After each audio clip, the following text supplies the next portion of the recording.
Halo semua, bagaimana kabarnya? Kembali lagi di channel Okawai. Kali ini melanjutkan video-video sebelumnya tentang Kumo Desu Kana Nika Vol 16. Daripada kelamaan di intro yang isinya itu mulu, mari langsung saja simetriskan posisi rebahan, peluk istri jika punya. Selamat menonton dan subscribe channel ini. Terima kasih. Scene diawali dengan Urat yang sedang bertarung melawan sosok naga. Sebelum itu, Urat bersama Ariel di lantai dasar labirin besar Elro. Namun, guncangan terus-menerus mereka rasakan akibat bocornya dinding labirin besar Elro. Banyak anak buah dari pemimpin naga air yang masuk ke labirin besar Elro. Oh ya, kemarin penyebutan nama dari naga air bukan Jenna tapi Lena. Ya, nggak tahu mana yang benar, ada di gambar. Kita lanjut. Saat ini Urat sangat gelisah meninggalkan cewek cantik bertarung sendirian, yaitu Sophia. Oleh sebab itu Urat akhirnya memutuskan pergi ke tempat Sophia bertarung. Nah, pertempuran pun dimulai. Urat yang tidak ada basa-basi dalam bertarung, ia langsung menyerang salah satu pasukan naga air. Lawan mereka bukanlah sosok naga, melainkan Draconoid.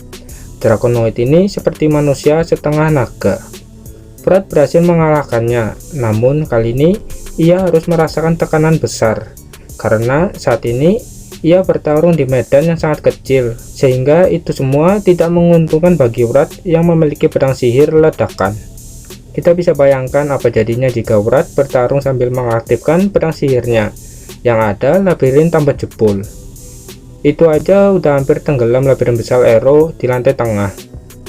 Tapi tidak hanya Urat yang mengalami tekanan, para Draconoid juga mengalami tekanan karena mereka harus bertarung dalam wujud Draconoidnya, bukan dalam wujud naga, sekaligus tidak bertarung full di dalam laut. Walaupun saat ini lantai tengah sedang kebanjiran, Urat yang merupakan murid cerdas, ia sempat berpikir bagaimana cara menutup lubang di sepanjang lantai tengah. Sambil menuju tempat Sophia, Urat bertarung dengan sosok Draconoid yang sedang berkeliaran.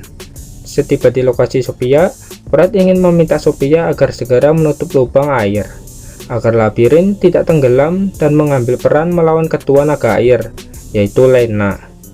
Tapi ia menyadari sesuatu setelah melihat pertarungan Sophia dengan Lena yang sedang berlangsung, bahwa Lena tidak bisa mengalahkan Sophia dan hanya bisa berlari. Itu sih sudah pasti, dari atribut dasar aja udah pasti kalah, air melawan es. Lena saat ini hanya bisa mengulur waktu dan pelarian ke sana kemari. Singkat cerita, tempat mereka saat ini sudah mulai terendam air. Ya, anggap saja banjirnya sudah sedengkul. Pergerakan Urat yang mencoba membantu Sophia mulai terhambat. Sebenarnya mereka berdua bisa dengan mudah mengalahkan Lena, tapi ya kalian tahu sendiri alasannya. Urat mulai pusing menghadapi situasinya saat ini, tapi Raja Iblis Ariel sangat baik hati. Ia telah mengamati pertarungan Sophia melawan Lena selama ini dan memutuskan mengirim 4 laba-laba boneka, yaitu Sael, Ril, Phil, dan Ael. Di sini Urat sempat berpikir apakah tindakan dari Ariel itu benar atau tidak. Soalnya saat ini Ariel itu tidak bisa bertarung lagi, alias sedang lelah.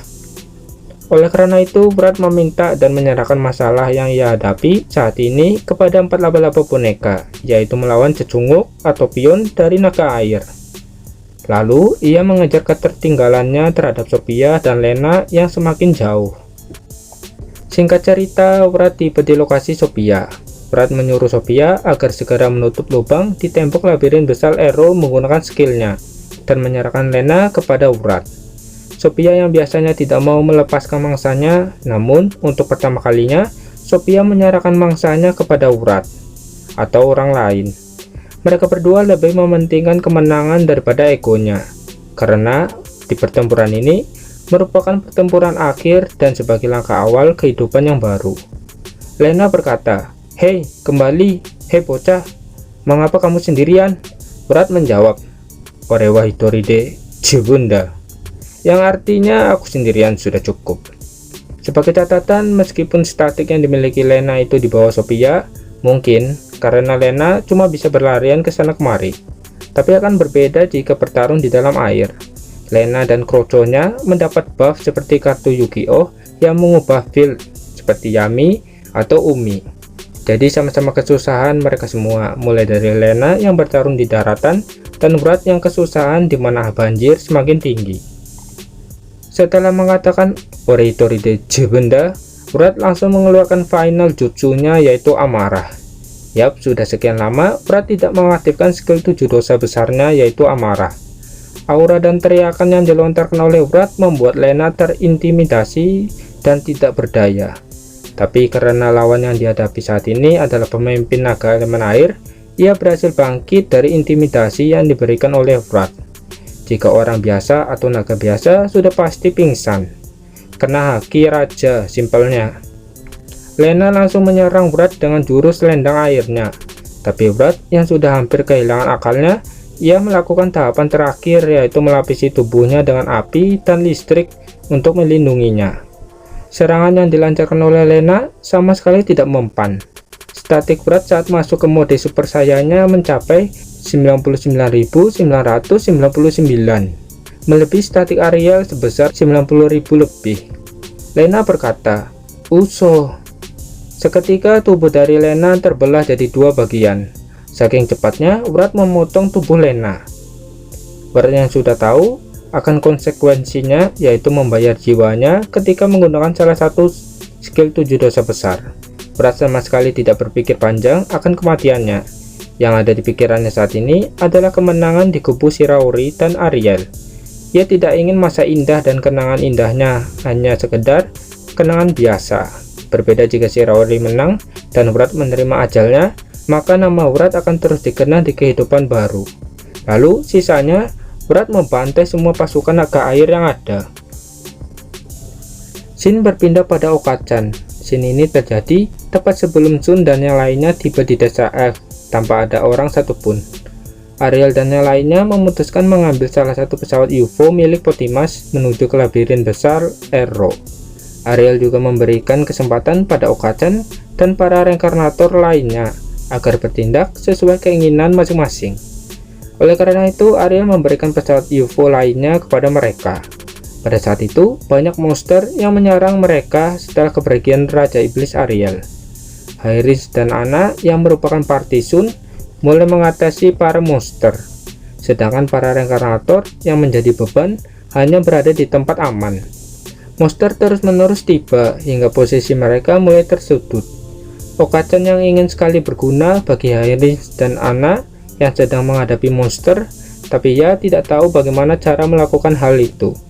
Okachan juga tidak tahu cara menerbangkan pesawat UFO. Akhirnya Hairis yang menjadi pilot di pesawat UFO. Melihat hal itu, Okachan sangat terkejut dan bertanya kepada Hairis yang bisa menerbangkan pesawat UFO. Hairis menjawab bahwa ia adalah alter ego versi baik dari Dewa Hitam, yaitu Guli. Okachan bertanya, apakah kamu bertarung demi Dewa Hitam? Hairis menjawab, tidak, aku di sini memiliki ingatan sebagai manusia. Terkadang ingatan itu berganti menjadi Dewa Hitam. Lebih gampangnya gini, Dewa Di punya Shiraori dan Guli punya Hairis. Seperti itu gambarannya. Di dalam pesawat UFO, para reinkarnator sempat curiga kepada Hairis setelah mendengar World Quest tentang Dewa Hitam melawan Dewa Putih. Tapi mereka semua tidak bisa berbuat apa-apa. Jika memang benar Hairis adalah sosok yang jahat, maka Okachan hanya bisa percaya kepada Hairis yang merupakan party dari Sun, sebab dia tidak bisa melakukan apa-apa. Okachan memiliki kemampuan yang dapat melihat masa depan di daftar siswanya. Namun masa depan pada Hyugo atau Natsume, seharusnya Hyugo sudah mati di pertempuran besar iblis melawan elf, tapi Hyugo masih hidup.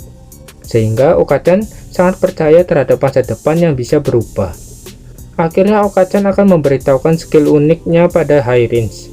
Namun sebelum itu, Okachan terkejut setelah mendapat email tentang dewa jahat Di yang menghilangkan setengah umat manusia.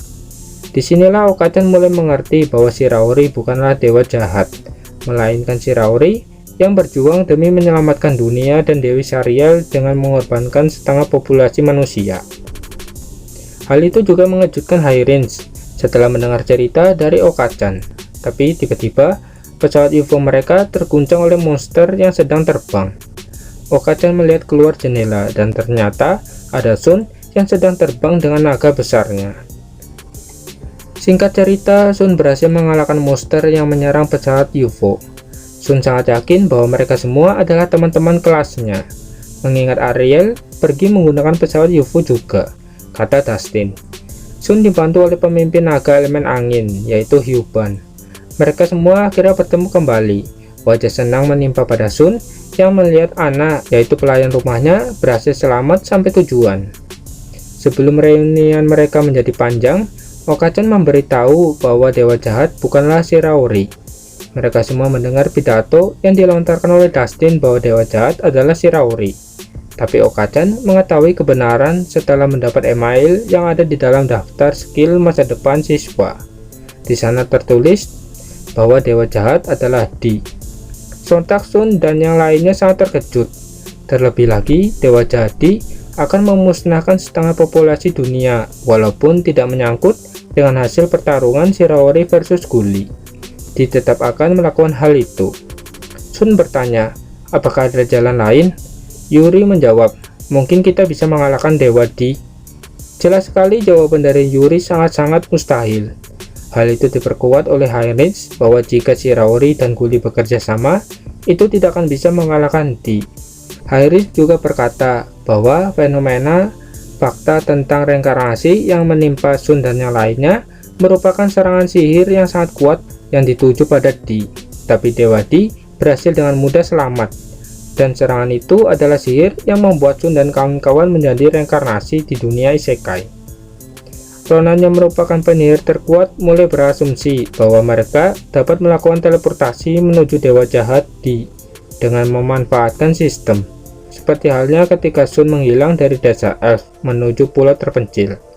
Ronan menggunakan Faye yang terhubung oleh kontrak dengan Sun. Jadi sebenarnya skill teleportasi itu membutuhkan lokasi yang sudah pernah dikunjungi oleh pengguna. Tapi insiden kemarin, Ronan tak sengaja melakukan hal yang tidak sewajarnya. Oke kan, mungkin segini aja pembahasannya, kita lanjut besok. Jika suka jangan lupa tekan tombol like-nya. Sampai jumpa, bye-bye.